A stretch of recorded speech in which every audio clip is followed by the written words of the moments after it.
Imagine working your entire life, saving every penny for a dream.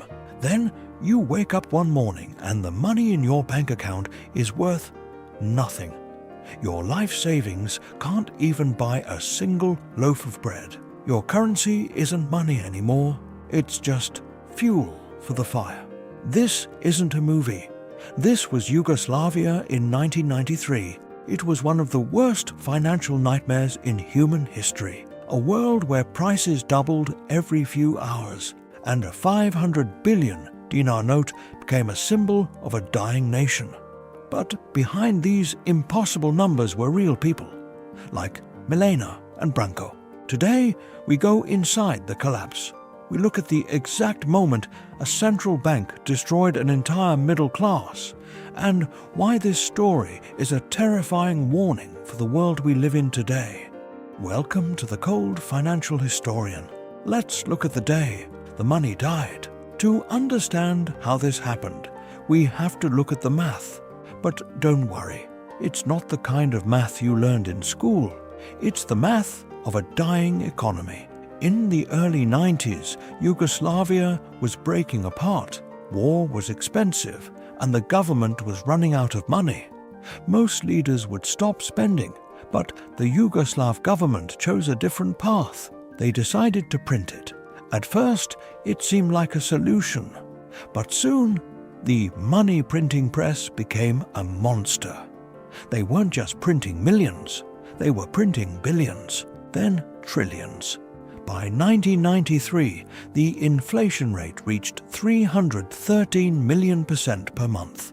To put that in simple terms, prices were doubling every 16 hours.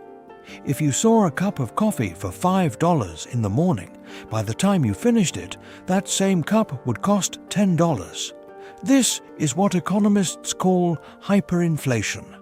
But for Milena and Branko, it was a race against time. The moment Branko received his monthly salary, he didn't go home. He ran. He ran as fast as he could to the nearest grocery store. Why? Because every minute he spent walking, his money was losing value. If he waited until the evening, his entire month's salary wouldn't even be enough to buy a liter of milk. This created a strange reality. Shops were empty, not because there was no food, but because nobody knew what price to sell it at. People started bartering, a pair of shoes for a bag of flour, a wedding ring for a carton of eggs. The middle class, the teachers, the doctors, the engineers, were wiped out in weeks. Their life savings, once enough to buy a house, could now only buy a single cigarette. But why did the government keep printing? Why didn't they just stop the machines? When money dies, society changes. The rules we live by every day simply vanish. In Yugoslavia, the banking system became a ghost town. People had millions in their accounts, but the banks wouldn't let them withdraw it. And even if they did, the paper was worthless by the time they walked out the door. This forced people into the black market.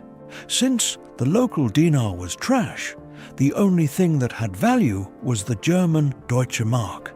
If you didn't have marks, you didn't eat. People started selling their most precious belongings on the streets, jewelry, family heirlooms, even their clothes, just to get a few German coins. But the most heartbreaking part was what happened to the elderly. Imagine being a pensioner like Milena's father. You worked for 40 years, trusting the system. Now your monthly pension, your reward for a lifetime of labor, was literally not enough to buy a single egg, not a carton, just one single egg. The government tried to fix it by printing even bigger notes. They released the 500 billion dinar note, the one you saw in the thumbnail. It was the highest denomination ever printed in the country. But it was a joke. The ink used to print the note was often more expensive than the value of the note itself. People started using these bills as wallpaper because it was cheaper than buying actual wallpaper. Kids played with stacks of cash in the dirt like they were worthless stones. Trust was gone. Neighbors who had lived next to each other for decades began to fight over a piece of bread. The social fabric that holds a nation together was tearing apart thread by thread. It wasn't just an economic crisis anymore. It was a crisis of the human soul. Milena and Branko realized that they weren't just fighting for their savings. They were fighting for their survival in a world that no longer made sense. But then, something even more sinister happened.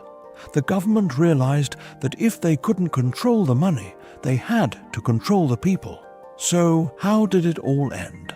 In 1994, the government finally realized that printing more paper wouldn't solve a problem created by paper. They introduced a new currency pegged to the German mark, and slowly the madness stopped. But the damage was already done. An entire generation's wealth had been stolen, not by thieves, but by the very system that was supposed to protect it. Milena and Branko survived, but they were never the same. Their trust in banks, in governments, and in the idea of stable money was shattered forever. You might look at this and think, that was 30 years ago. That was a different world. My country is different. But is it? Today, we see central banks around the world printing trillions of dollars. We see debt reaching levels that were once unthinkable. We see prices rising at the grocery store month after month. The story of Yugoslavia is not just a history lesson. It is a mirror. It shows us what happens when a government loses control, when debt becomes unpayable, and when the social contract between a state and its citizens is broken. History tells us that no currency is immortal. From the Roman Empire to the Weimar Republic to Yugoslavia, every empire thinks its money is special until the day it isn't. Milena's fireplace wasn't just burning paper. It was burning the illusion of safety. The question is, if the same thing happened tomorrow, what would you have left? Is your wealth tied to a number on a screen or something real? In the end, the day the money died wasn't the end of the world for everyone, but it was the end of the world for those who didn't see it coming. Thank you for watching The Cold Financial Historian. If you found this story important, share it with someone who still trusts the system. And tell me in the comments, do you think our modern currency is safe? I'll see you in the next archive.